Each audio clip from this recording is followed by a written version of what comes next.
Então, pessoal, né, nós vimos aí, falamos um pouquinho da história, iniciando, falando do que vai ser tratado aqui no terceiro ano, que é eletricidade. Então, vamos fazer aquela revisão da aula, né? Vamos começar? Então, revisão da aula 1.1, aula 1.2. Bom, falamos de eletricidade. E essa eletricidade, o que que tem a ver? Tem a ver a evolução toda.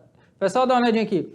Toda disciplina tem uma evolução dos as pessoas que, cientistas, escritores, todo mundo vai evoluindo e tem que saber quem contribuiu. Então, quem foi que começou essa história de eletricidade que chegou até hoje, né? Aqui, ó, tendo todo esse aparato, luz, geladeira, câmera, televisão, celular, tudo isso foi através de uma pessoa chamada Tales de Mileto. Ele observou o fenômeno de atração entre o âmbar e outras partículas, né? Ali, um pedacinho de madeira esfarelado ali, ele viu que estava atraindo. Então, poxa, é um fenômeno. Então, vamos lá, continua evoluindo. Lógico que teve alguns que levaram 2.000 anos para dar andamento de 500 novo. anos antes de Cristo, ele já estava trabalhando essa questão aí, né, e falando justamente sobre esse atrito, e chamou de elétron, por isso a palavra eletricidade. E o elétron também veio depois com essa palavra, né? Exatamente. Então, bora lá, continuando, né? Falamos um pouquinho da história, né? E Tales de Mileto, ao esfregar âmbar a um pedaço de pele de carneiro, aconteceu a eletrização por atrito. Esse aí é o primeiro, né? Mas temos outros processos que nós vamos ver na aula seguinte. Bom, conceito de eletricidade, né? Então, a forma aí que a eletricidade pode ser conceituada, o elétron, o seu movimento e tudo mais, que nós vamos dar continuidade durante todas as aulas do terceiro ano. Então, parte da ciência que estuda fenômenos que ocorrem graças à existência de cargas elétricas, que é o elétron, né? Nos átomos que compõem a matéria. Então, pessoal, dá uma olhadinha aqui. Lembrando, mais uma vez, sempre que você observar um fenômeno, lembra que está envolvendo o elétron. Ah, o átomo. Átomo, tudo bem. Isolante e condutor. Lembra que eu falei? O condutor ele tem elétrons, mais elétrons livres. O que isso significa? Eles estão fracamente ligados ao núcleo. Mas aqueles que estão fortemente ligados, eles não têm facilidade. Então, são os isolantes. Porém, nós vamos falar aqui que um objeto ele é isolante para um determinado tipo de corrente e tensão, né, Décio? Justamente, não é qualquer um, né? Exato. O ar, por exemplo, na tomada, você tem uma distância pequena, não passa. Isso. Mas a eletricidade, o relâmpago que sai da Terra até a nuvem, são quantos quilômetros? Mais de 11 quilômetros passa a eletricidade. E chega até na gente. Então, o ar não é isolante para determinada tensão ou corrente. Exatamente. Então, vamos lá, continuando. Então, aí falamos dessa parte. E divisão dos conteúdos, falamos aqui que tem eletrostática, eletrodinâmica e eletromagnetismo, né? Que são aí mostrado para vocês que são os conteúdos que vão ser abordados. Então, pessoal, dá uma olhadinha aqui. Se está falando aí, ó, de eletricidade estática, estática é parada. Então, tem uma carga ali, tem uma carga aqui, está parada, interagindo entre elas. Vamos falar de leis de Newton, né, através das forças de interação. Movimento, que vimos lá no primeiro ano, né, que elas vão se movimentar. Mas a partir do momento que elas se movimentam, eletrodinâmica. E a interação da eletricidade gerando campo magnético, eletroímã, né? Ou movendo uma bússola lá através de uma corrente elétrica em um fio, é o eletromagnetismo. E vamos falar também um pouquinho aí da luz, né? Que falamos das placas fotovoltaicas, né? Que hoje em dia já é utilizado e o ser humano está caminhando para energias renováveis. Por quê? Uma hora, por exemplo, petróleo vai acabar, outros recursos vão acabar. Só que o Sol, com certeza, é mais fácil a Terra acabar antes do Sol. Então, a energia solar aí vai ser todo o tempo. Não vai se esgotar nunca, né, Décio? Quer dizer, aqui... 1 bilhão de anos, bilhões, aproximadamente, é possível de esgotar assim. Não é preocupação para a gente, né? Agora, então, né? Isso. Então, pessoal, vão lá, façam as atividades e já nós voltamos para as correções. Daqui a pouco estamos aqui para corrigir, ok?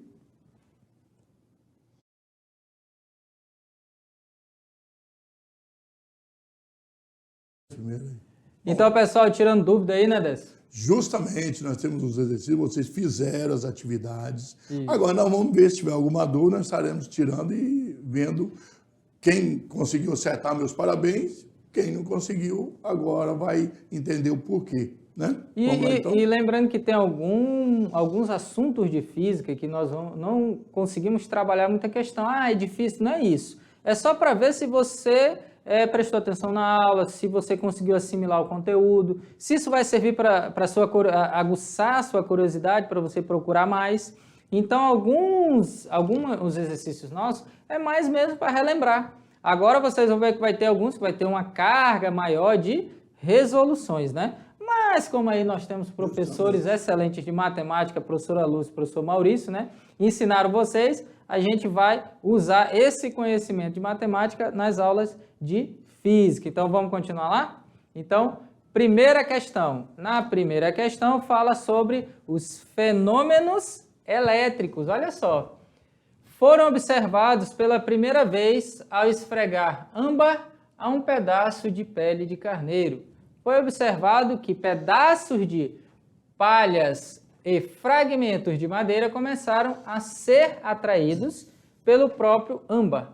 A primeira pessoa a observar esse fenômeno físico foi, então aí... Nós falamos aí, né? O Benjamin Franklin, né? Ele trabalhou, foi citado, né? Isso. Isaac Newton foi citado também. Nós tivemos Tales de Mileto, Albert Einstein não falamos ainda, mas vamos falar, nem Stephen Hawking, né? Mas vamos voltar lá para o slide, pessoal, dá uma olhadinha no slide aí. Pela aula, então você percebe que a ideia aí, como não foi falado na aula, deve ter descartado, né? É importante essa ideia, sabe por que é importante? Porque lá no Enem você não tem tempo de ficar pensando demais. Então, descartou D e E, ficou 3. Isaac Newton foi falado na aula de hoje? Não, descarta também. Sobrou Benjamin Franklin, Tales de Mileto. Isso. Aí você começa a relembrar um pouquinho para responder. Isso é importante, essa ideia para resolver rápido uma questão. Descartar. Dá uma olhadinha para a gente aqui, né? Gente. Pessoal, olha só, sempre observar, dá uma olhadinha aqui, sempre observar o seguinte, o Décio falou algo bem importante. O que acontece? Quando você observa, você tem que tomar cuidado que às vezes aquela pessoa contribuiu. Ele pode ter contribuído? Contribuiu. Só que você tem que prestar atenção no comando. O que aquele comando está te pedindo? Está me pedindo tal coisa. Então esse cara trabalhou, mas não foi ele que fez isso. Então é isso que você tem que atentar. Às vezes, a resposta que tem ali é uma resposta até correta para outra pergunta, mas não para aquela. Às vezes você tem uma questão aqui, depois de 5 questões lá no Enem, você vai ver uma parecida. E por incrível que pareça, às vezes a resposta dela está embutida na outra, porque ele vai ter que falar algo lá no suporte, ele vai ter que te falar algo para poder te encaminhar, te dar o comando e você chegar na resposta. Então, isso é muito importante. Uma questão boba, às vezes toma cuidado. A interpretação pode acabar fazendo você errar. Mas aqui, lógico, né, gente? Aqui foi bem aqui foi direto, né? A gente foi direto ao ponto. Então, com certeza, eles acertaram, né, Décio? Tales de Mileto aí, não tem como não acertar essa questão muito fácil. Mas, lembrando, né? Nós estamos começando, não pode assustar o aluno ainda, né, Décio? Não, é importante também entender isso, essas dicas, né? É simples, mas a dica vale mais do que a própria resposta. Isso. Que seria você descartar 3 ali e ficar 2. Não, mas Tales de Mileto é um cara lá de 500 a.C. Benjamin Franklin é de 1600. Por isso que a história é importante. Isso. Então, quem foi primeiro? O mais antigo, né? Exatamente. Tem que ser primeiro do que o outro. Então, é uma dica importante. Vamos lá para a segunda questão? Vamos continuar aí. Segunda questão. Eles também podem pesquisar, né? Quem foi Maxwell, quem foi Stephen Hawking. Stephen Hawking é um pouquinho mais para eles, né? É mais novo, contemporâneo, né? Agora há pouco tempo. E tem uma história magnífica, né? Tem filme sobre ele. Questão 2. A eletricidade estuda o quê? Aí nós temos 5 questões. Tem fenômenos que ocorrem graças à existência de troca de calor entre os átomos que compõem a matéria. Troca de calor. Estudou isso no 2º ano. Fenômenos que ocorrem devido à atração gravitacional entre os corpos. A atração gravitacional também estudou no 1º e no 2º ano. Isso. Fenômenos que ocorrem devido à inércia dos corpos. Também questão de 1º ano. Fenômenos que ocorrem graças à existência de cargas elétricas nos átomos que compõem a matéria. Ou fenômenos que ocorrem graças à força de contato entre corpos de mesma massa, também de primeiro ano. Então, acho que bem simples aí, falando de eletricidade, até a palavra eletricidade, e o que que nós temos aí? Calor, gravitacional e também, e lembrando, força, né, de atrito. Isso, pessoal, sempre observar o seguinte, quando nós falamos que não é necessariamente aquilo vai responder, aí você pensa, mas aí eu já ouvi falar que a eletricidade causa o aquecimento. Lógico, ferro de passar, chuveiro e tudo mais. Só que você tem que entender o que está sendo perguntado. Não é que não cause, não é que não ocorra, mas é o que. O que a eletricidade estuda. Agora, os fenômenos que causam são vários. Devido àquilo que ela estuda, aparecem outros. Né? Mas a pergunta é o que ela estuda, né? Justamente. Então é uma questão bem simples, né, Décio? Bem tranquila para eles responderem com certeza. Tenho certeza absoluta que vocês acertaram. Então vamos lá confirmar aí então. Então com certeza tem a ver com eletricidade, elétron, né? Movimento, então, cargas elétricas, né? Que compõem esses elétrons livres, fracamente ligados ao núcleo aí, né? Então, vocês vão ter esses fenômenos ocorrendo aí graças a essas cargas. Questão de número 3. O estudo da eletricidade está relacionado a uma partícula chamada. Aí você tem algumas, olha só, né? Prótons, nêutrons, elétrons, neutrinos e quarks. Então aí entra a dica, né? Que o professor Décio falou. Então, pessoal, olha só, dá uma olhadinha aqui. Toda vez que você fala de alguns conteúdos, tem a ver? Tem. Tem essas partículas? Tem. Mas qual delas? Até aí tem 3, né? Que nós falamos, ó. Se você observar, tem prótons, elétrons e nêutrons. Eles constituem quem? O átomo. Chegou a se pensar que o átomo era uma partícula indivisível. Só existe uma partícula indivisível. Pronto, ela aí não tem. A palavra átomo quer dizer o quê? Tomo é único, né? Isso. Grupo, e A é não. Então, não divisível. Não consegue mais. Não divide. Mas seria só um, né? Seria só um objeto. Como se átomo seria não divisível. Mas não é verdade. É a história de dividir, até um ponto que não conseguia mais. Só que descobriram que tinha um elétron, um próton e um nêutron. Aí disseram que era o átomo, as partículas do átomo eram elementar, né? O elétron, o próton e o nêutron. O elétron ele é elementar, ele não tem divisão. Ele é único, ainda, né? Ainda.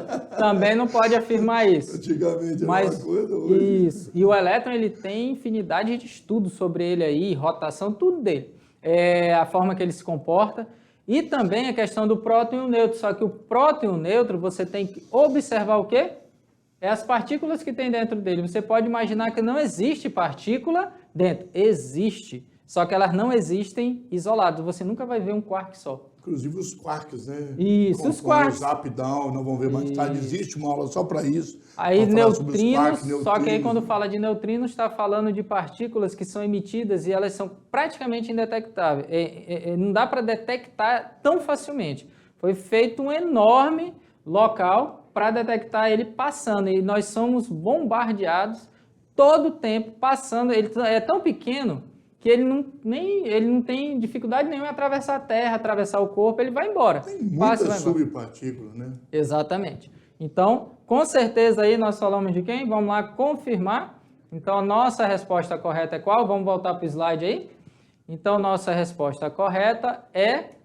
Olha bem, elétron, porque vem de eletricidade, elétron, até a primeira coisa, né? O estudo do elétron, aí depois surgiu o átomo, etc e tal. Não que não estude esses outros também. Estuda todos eles, mas a base da eletricidade. Lembrando que depois tem física nuclear, etc e tal. Exatamente. Aí tem a do Enem, né? Precisa, né? Já começar. Tem que ter. Então, olha só. Faça um pequeno texto falando, né? Então, aí sobre a importância da energia elétrica nos dias atuais. Aí vai dizer, poxa, professor, minha resposta foi diferente da dele. Não tem problema. É exatamente o que você sabe, o que você conhece e o que você pensa ou sabe sobre a eletricidade. Então, existe infinidade de respostas, mas tem que estar relacionada com a importância, né? Qual é a importância da eletricidade na sua vida hoje? Ah, vai ser igual a importância de uma pessoa que mora lá na região rural? É a mesma de uma pessoa que mora ali em um apartamento, por exemplo? Será que é a mesma coisa? A pessoa que mora na zona rural, faltou energia, beleza, vai andar, vai fazer tudo normalmente. Algumas coisas, lógico, estou falando. Agora, num prédio, imagina um prédio de 25 andares. Você tem que usar o elevador. Como que você... Aí você vai engrossar as pernas, não vai? E aqui é importante nesse texto, aquilo que nós falamos da competência do conhecimento científico-pedagógico. Porque, por exemplo, você começa a falar esse negócio de energia positiva e negativa. Energia positiva e negativa, apesar de no dia a dia, até técnicos de eletricidade ficar falando isso, dentro do conhecimento científico, não pode falar energia positiva e negativa. Não tem positivo e negativo. Nós temos as partículas positivas e negativas. Uma energia elétrica é uma energia, não tem energia positiva e negativa. Né? Ou tem energia ou não tem energia menos que zero. Isso. A energia não pode ser menos que zero, não pode ter menos 5 de energia. Então, é importante, quando você vai fazer o seu texto, colocar essa base do conhecimento científico e trabalhar direitinho. O que o professor vai avaliar nesse texto? Vai avaliar o que você escrever, de uma maneira pedagógica, aí nós temos a língua portuguesa, que ensinou você a fazer essa é uma mini redação, o importante seria de 10 a 15 linhas, né? Esse texto, um pequeno texto, mas é importante você falar de maneira científica. Você não pode ficar falando só porque é comum falar. E algo interessante... E o comum põe entre aspas, né? No texto. E algo interessante que nós vamos falar sobre a questão da corrente, quando você tem o sentido convencional e o sentido real. Que aí, lógico, tudo é uma convenção. Na realidade, é positivo e negativo. Isso é uma convenção, né? Tem que chamar de alguma coisa. Mas ele começa a perceber que vai tendo características que se repetem. Tanto é que dentro do próton e do nêutron, ele não consegue falar de eletricidade mais. Ele não pode falar de positivo e negativo. Ele já vai começar a falar de uma questão de cores, né? Mas isso aí vai ser um pouco à frente. Bom, então uma resposta pessoal poderia ser um exemplo aqui. A energia elétrica está presente praticamente em todos os momentos do nosso dia a dia. A transmissão de nossas aulas, aqui é o professor falando, né? O funcionamento das televisões, dos computadores para a interação entre professores, ministrantes e professores presenciais e os alunos, uso dos celulares, conservação de alimentos. Isso. Pode até ser, se for uma pesquisa. Olha aí que interessante, né, pessoal? Se for uma pesquisa, não tem problema. Você vai fazer ali, vai pesquisar. Nossa, vou pesquisar sobre alguma coisa. Então, você vai lá, vai achar aquele assunto. Vou falar de eletricidade, dá uma pesquisada. O celular é importante usar? Lógico que é, gente, só que não da forma errada, né? Se você usar errado, você vai acabar atrapalhando e vai acabar não absorvendo aquilo que você foi fazer. Você pode fazer isso depois, né? Mexendo no celular. Inclusive, Mac, nós deixamos utilizar nossas provas de física, a calculadora, professor de matemática, não. Eles têm outro objetivo que nós. O nosso objetivo não é ensinar você a fazer cálculo. É que você faça o cálculo mais rápido para não ficar preocupando com o cálculo e deixar de aprender a física. Mas não quer dizer que é importante você saber fazer o cálculo sem a calculadora. Isso. Mas é bom deixar bem claro que a gente sempre deixa nas nossas aulas, nas nossas provas, a calculadora. Só que assim... Mas você não pode utilizar em matemática. É o que nós falamos, né? Na matemática, o importante é o cálculo. Você tem que montar, saber fazer de cabeça algumas coisas. Porém, lógico, algumas coisas mais simples. Tem alguns números que é impossível você fazer, né? Não é impossível, mas vai levar um tempo absurdo e desnecessário. Na física, a matemática é uma ferramenta, a língua portuguesa é uma ferramenta que nós usamos. Então, você tem que saber português e matemática e interpretar a questão, o fenômeno que está acontecendo, só que tudo precisa de resultado. E se tudo precisa de resultado, eu vou ter resultado como? Calculando. A matemática, ela dá isso, ela dá resultado. E o português, a língua portuguesa fazer o quê? A interpretação. Você conseguir observar a linguagem ali. A língua portuguesa vai estar dentro, mas tem a linguagem científica, a linguagem da física. Então, você tem que saber interpretar dessa forma. Não se ater a fazer conta. E sim, lógico, né? Se eles estão estudando matemática, eles sabem como montar, multiplicar, dividir, somar e subtrair. Só que algumas coisas mais sofisticadas. Vocês vão ver que a gente vai usar muita coisa básica, que nós geralmente fazemos o quê? A nossa revisão lá no primeiro ano. Quem tiver com dificuldade, olha a revisão lá do primeiro ano, potência, divisão de fração, essas coisas. Que é justamente para física mesmo. E utilizamos muito. Notação científica nem se fala. No terceiro ano é essencial porque é número muito, muito pequeno e número muito, muito, muito grande, né? Que nós vamos ter. Então, pessoal, ficamos por aqui. Até a próxima. Até a próxima aula, pessoal.